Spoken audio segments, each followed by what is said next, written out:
Hi mga boss, nanapod tay simple guide karon mga boss. This is all about airplane mode para sa tuang connectivity no sa tuang laptop. So what if naka airplane mode ang imuhang laptop? So unsa may mga possible causes ana no to determine if naka airplane mode.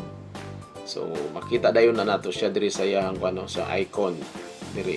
So kaning murag eroplano mga boss.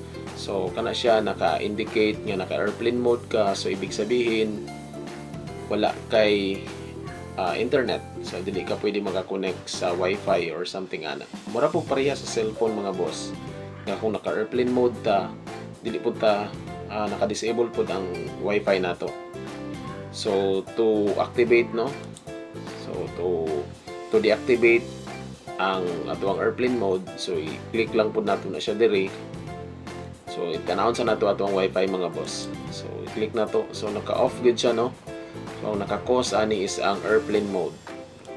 So, i-off na to na siya. Kaya naka-activate siya karon. So, pag off, anak niya mga boss, automatic ma-activate po dayon ang ato ang wifi, wireless connectivity.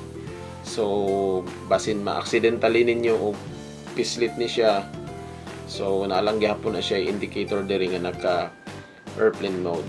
So mora na siya mga boss no ang simple guide if naka airplane mode ta.